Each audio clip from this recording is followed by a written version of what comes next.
संहिता के अंदर इस बिजली को पैदा करने का पूरा फार्मूला लिखा हुआ है। महर्षि अगस्त्य कब हुए? त्रेता में। विमान शास्त्र महर्षि भारद्वाज ने लिखा। आपकी गाइडेड मिसाइल्स हमारी किस मुनि को पढ़ेंगे आप? पढ़ के देखिए ना, टेलीपैथिक कम्युनिकेशन। हमारे सारे ऋषि मुनियों के पास टेलीपैथिक कम्युनिकेशन था। आप मोबाइल के रूप में कर रहे हो।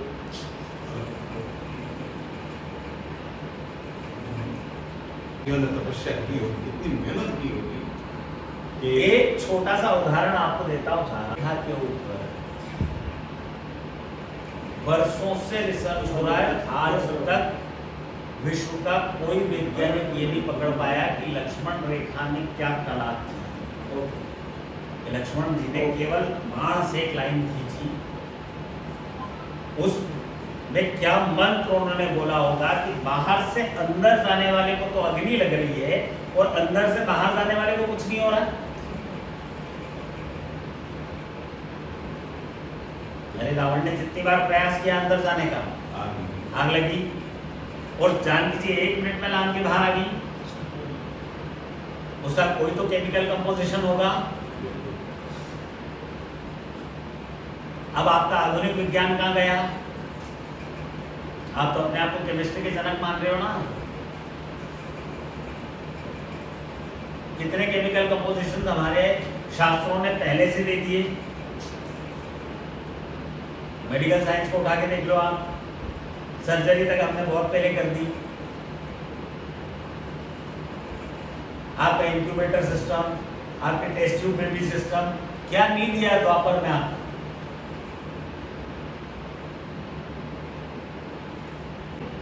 संस्कृति होने के बाद भी आप फॉलोअर्स को फॉलो कर रहे हो, जो हमको फॉलो कर रहे हैं उसको हमारे बच्चे जाके फॉलो कर रहे हैं। मेरे को दुनिया का कोई एक देश बता दो जहां हमारे मंदिर ना हो।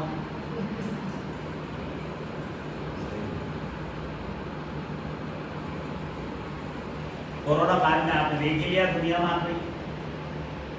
अरे एक छोटे से तांबे के लोटे में हमारे पंडित जी 5 पत्ते तुलसी के डाल के और आपको सुबह चरणामृत में देते हुए कहते थे अकाल मृत्यु हरणम सर्व व्याधि निवारणम।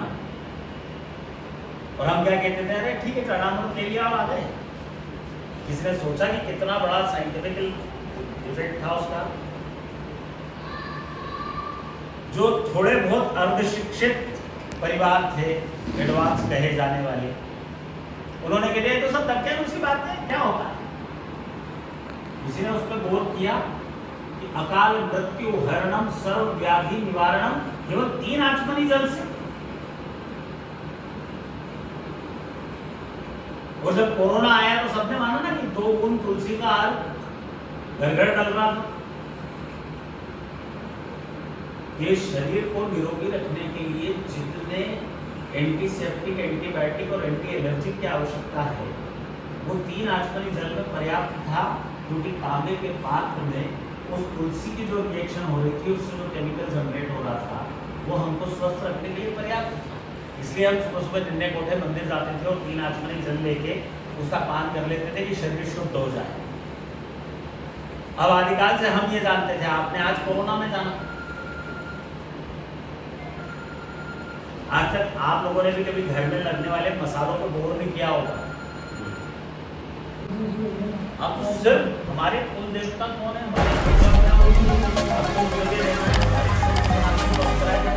तो प्रणाम करना करना ही पड़ेगा।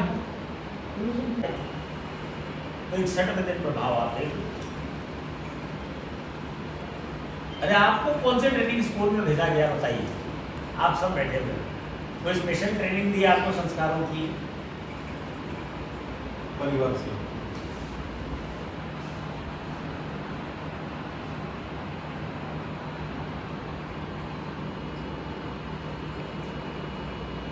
तो वही संस्कार है कि आज आप लोग गुजारे। देखो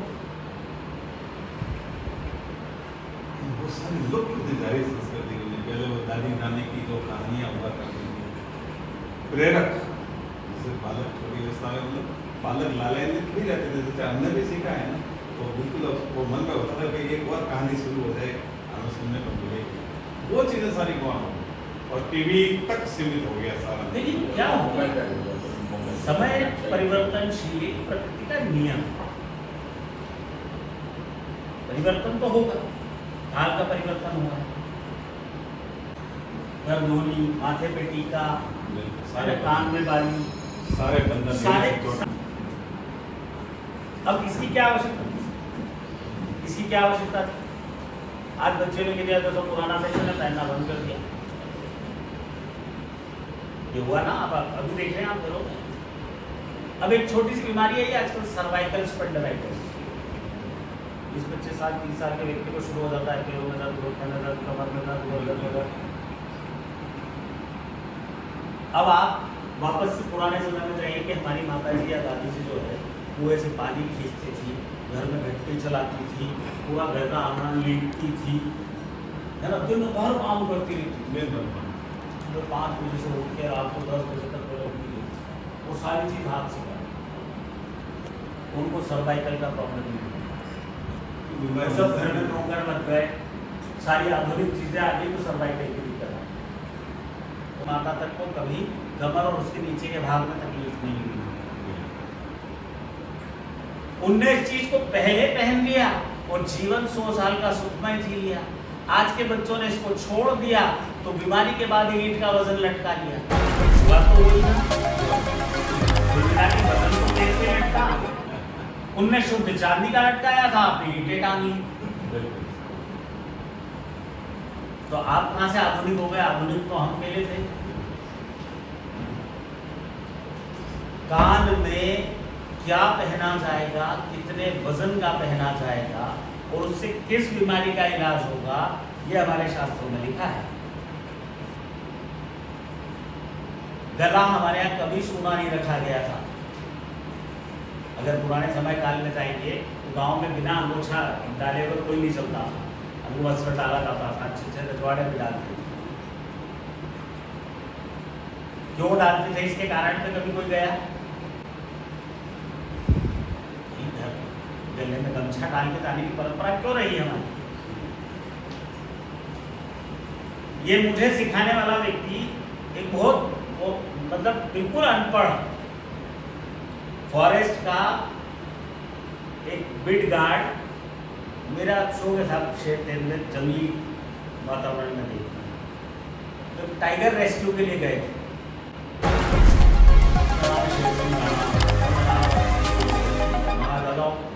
टाइगर रेस्क्यू के लिए जाएंगे, रेंजर वेंजर सबने व्यवस्था ही नहीं, पहुँच गए। जब हम पहुँचे तो ऐसे चले गए तो उसको जाके हमको टोका कि महाराज रोज को दुपट्टा डालते हो आप, आज आपने दुपट्टा क्यों डाला? मैं आप जल्दी में भूल गया। बोले नहीं, आज आपका मामला कैंसिल, जाओ आप। जब तक आप वो गमछा डाल के नहीं आओगे तब तक आपको साथ नहीं ले जाएंगे। माथा ठंडा हो गया यार, ये कौन सी चीज़ हो? हमारे यहाँ देखो, आप हमारे बड़े बुजुर्गों को मेरे को समझा रहा है, हमारे बड़े बुजुर्गों से सीखो, आप बिना गमछा डाले कहीं जाया जाता? तो मैंने कहा शेर सिंह पहले तो बताओ डालने की जरूरत क्या है? बोले पहले आप डालो तो बताएं। हमने जंगल गाड़ी में किसी को देखा कि हमारा जंगल के वातावरण में जब घूमेंगे तो कोई भी जंगली जानवर आप पर तब तक हमला नहीं करेगा जब तक आपका एक कंठ हिलता हुआ उसको नहीं दिखेगा। क्योंकि जैसे आपके सामने कोई हिंसक जानवर आएगा, घबराएंगे और आपकी सांस की गति तेज होगी तो ये कंठ तेजी से हिलने लगेगा, उससे वो सामने हिंसक जानवर को पता लगता था कि आप डर गए। तो फिर इसलिए हमारे बड़े बुजुर्ग गमछा रखते थे कि जब वो निकलते थे वो तत्काल इसको बोल करके इसे गले में डाल लेते थे, किसी भी हिंसक जीव को ये ना दिखे।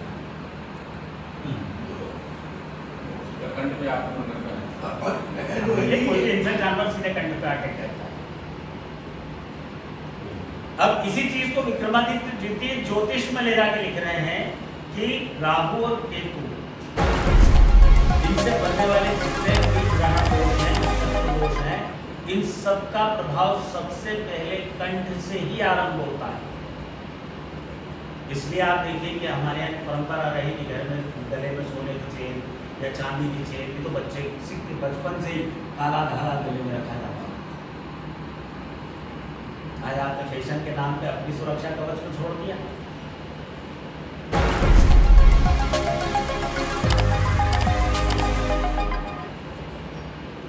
हमको उस लॉजिक को बच्चे तक ले जाना पड़ेगा।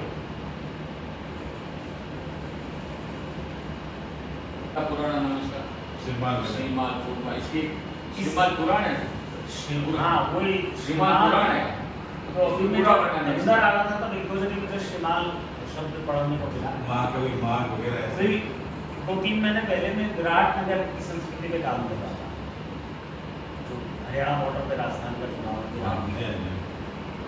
कहीं ना कहीं इसका संबंध उस विराट नगर से है, क्योंकि शिमाल नगर का उसमें कई जगह ऐसा वर्णन मेरे को मिला। श्रीमान पुराण है, उस श्रीमान पुराण में पूरा ऐसे ब्रह्मांड एक एक छप्पे छप्पे का वर्णन किया हुआ है। तो ये गौतम ऋषि का कुंड था, यहाँ बेलिया कुंड है, ये त्र्यंबकेश्वर महादेव मंदिर, पुराण जी के विष्णु और श्री का मतलब लग्न यहाँ हुआ त्र्यंबक सरोवर, ये भी उसमें त्र्यंबक सरोवर ये भी उल्लेख है।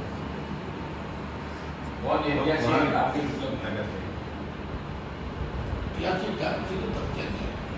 सात मंदिर का सूर्य मंदिर का जो मुगलों की में ध्वस्त कर दिया गया है, यहाँ से तो पाटन की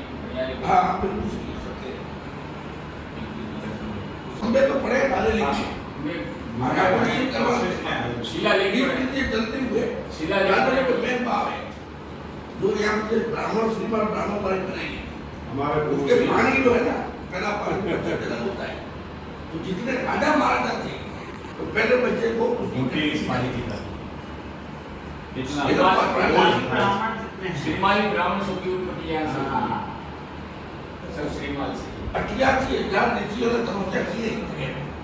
ये हमारे श्री श्रीमाल जैन है, जैन भी होते थे श्रीमाल। श्री श्रीमाल स्वर्णकार है, वही भीमाल से, मतलब श्रीमाली शब्द की उत्पत्ति भीमाल से श्रीमान हुई। अपने नाम है जगह श्रीमाल फूलमाल फिर भीममाल। ये गौतम ऋषि उसमें श्राप दिया हुआ था तीन बार एक रात में जो मतलब हर गांव में एक तालाब होता है या कहीं दो हो जाते हैं। ये भीममाल नगर के चारों तरफ तालाब है और सब एक दूसरे से जुड़े हुए हैं। हाँ कनेक्टेड कनेक्टेड है, वो पड़ता है दूसरे उससे उसमें हर पूरे चारों तरफ। वो गौतम ऋषि के शिष्यों ने एक रात में ये तालाब खोले, फिर उन्होंने उसमें भिक्षा के लिए वो निकले थे, तो किसी ने उनको मारा। तो उस समय उन्होंने वो श्राप दिया कि ये तुम बसोगे और वापस उलट जाओ। तो वहाँ तक ये समुद्री माता की पहाड़ के बिल्कुल सेंटर पॉइंट अंदर शायद हनुमान जी का मंदिर है, वहाँ वो गाँव का फला होता था अलग अलग के बढ़ते बढ़ते वहाँ तक जाता है, ये वापस उलट हो जाता है। आज मकान के मकान, मंदिर के मंदिर, मलबा निकलता है। मलबा बोल दिए। आज हमने बोलता है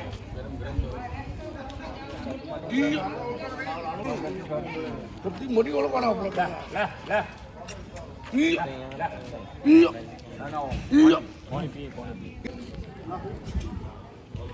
महामंडलेश्वर जी ने धर्मसरसा के बाद में भीनमाल के प्रमुख देवी स्थानों पर दर्शन व गौशाला का भी भ्रमण किया करने को जा रहे हैं। और इसके साथ ही हम आपको आगे के भी वीडियो फुटेज दिखाएंगे, जैसा कि आपने आगे भी देखा है क्या क्या धर्मसरसा हुई संत मुनियों के बीच में। देखते रहिए भीनमाल हलचल। हर हर महादेव।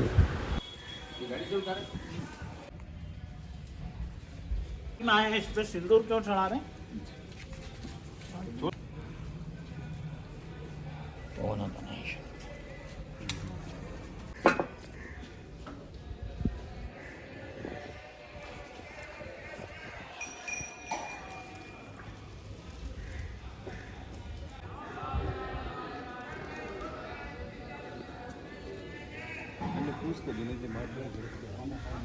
नृत्य करते हुए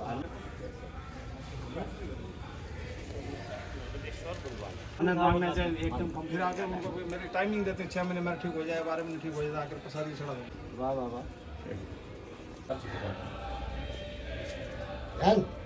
जिसमें मैं चौकी आकर थी ये मुक्तेश्वर महादेव।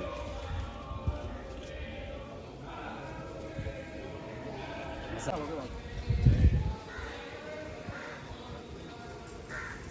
वही है। शिवलिंग तो वही मंदिर बनाया शिवलिंग है मंदिर जीर्णोद्धार हो रहा है और कहता है इनका मतलब पाठ